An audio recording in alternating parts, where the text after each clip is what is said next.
Hellcat.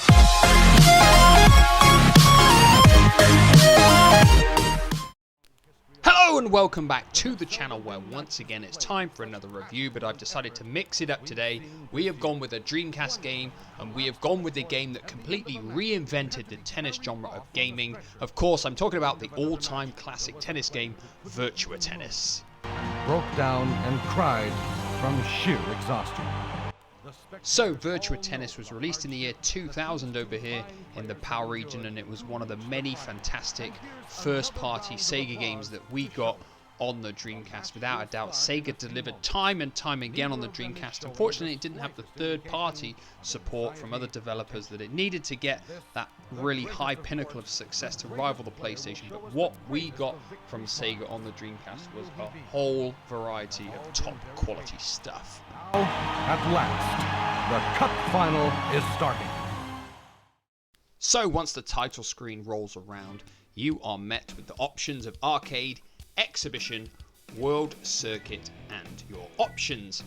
Heading into options, it's pretty straightforward stuff really. Your game difficulty, easy, normal, hard, the amount of games you need to complete one match, whether juice is on or off.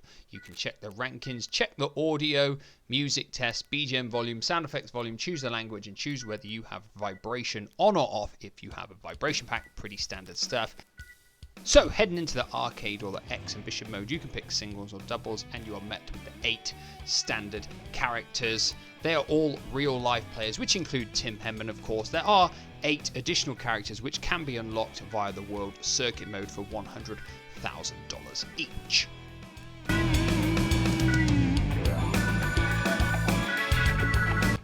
So once you've selected your character on the arcade mode, you will see it set up where you just play 5 matches, one after the other, to become the champion. It's a very simple, very easy pick-up-to-play arcade mode that Sega is renowned for, and they deliver absolutely fantastically well on pretty much all their games. Henman to serve. So like we do with the Saturn games, it's going to be the same principles for the Dreamcast games. We're going to talk about how they look, how they play, how they sound, what kind of longevity the game will give you, and whether they are worth playing today in the year 2022.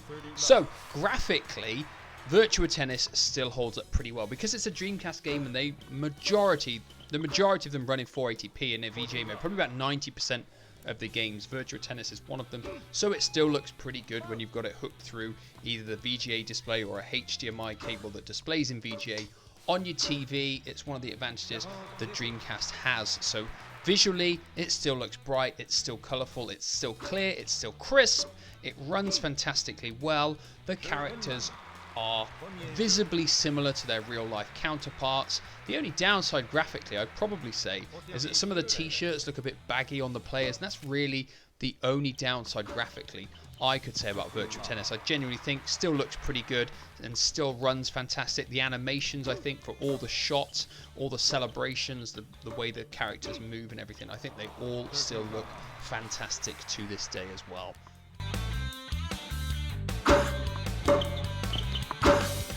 So moving on to the way the game sounds, thankfully we've got top quality arcade style music that really fits the game, something that Sega delivered time and time again on the Saturn. Sound effects wise, everything is good with the exception of perhaps the way the ball sounds when it hits your racket. It doesn't quite sound as authentic as I would like it to. That is my only fault, my only critique of the sound effects. It really is another case of top quality stuff. Graphically it's good, and the sound effects and the music are spot on too. Love 15.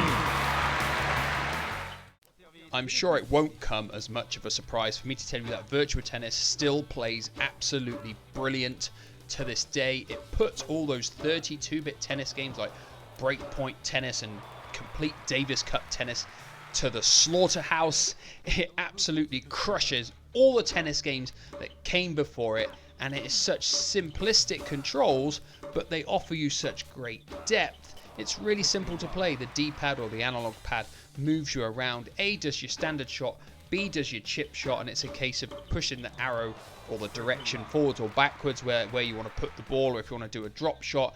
When you time your press as to how much power you get in your forearms or your backhands or your smashes, it works brilliantly and it plays fantastic, and I can't put a single fault, if you get what I mean, on the way it plays. It absolutely plays brilliantly, and I've enjoyed my time playing this game so much. I put so many hours into it, playing it, just to come up with my review, because it's so enjoyable to play and it feels rewarding. You can pick up and play it by putting on easy, and you can dismantle the computer really quickly, or you can turn the difficulty up where you really have to think about where you're placing your shots and come up with the goods to defeat the computer on the harder settings. It just gives you pick up and play, but it also gives you tremendous depth as well, and I don't think there's any bigger compliment that you can say for a game than that. First game. Now, if you've watched many of my Saturn reviews, you may well know that I've slammed a lot of those Saturn games for their lack of longevity or lifespan. A lot of those ports that the Saturn did from arcade games, they simply just had a standard arcade mode which would last maybe 10 minutes, possibly a 2-player mode, and then some options, and that was the entire game. Thankfully, Sega learnt from the mistakes they made with the Saturn, and when it came to the Dreamcast, the titles had much more in-depth 1-player mode. And for Virtua Tennis, it had the fantastic World Circuit mode, which had you starting out as the 300th ranked player, and you move around the world taking on various different training challenges and various single and multiplayer doubles, I should say, matches to try and improve your rank. The fantastic thing was there's so much variety here as well. The training games are all different and they all help you improve the way you play. There's shops to go to and unlock extra characters, extra outfits, where you can sign up a player to be your doubles partner as well, and there's several of those. It really does have a bit of everything, and obviously as you play the tournaments as well, they'll start out on a level 1 difficulty, some will progress to level 2, some will progress to a level 3 difficulty, where the matches genuinely become very tough, and you really have to be on your A game to be successful here. But what that does is give it more of a lifespan. It gives you something to come back to. It gives you a reason to get better and better at the game, to really try and climb up to be that #1 ranked player. So thankfully, when it comes to lifespan in the single player experience, Virtua Tennis nails it. Now obviously it has a multiplayer as well in exhibition, your standard 2-player stuff. So if you've got a friend to play with too, it will give you some enjoyment there. It really does nail the lifespan as well. It's hard to say anything negative about Virtua Tennis. In all fairness, it really is a fantastic game through and through.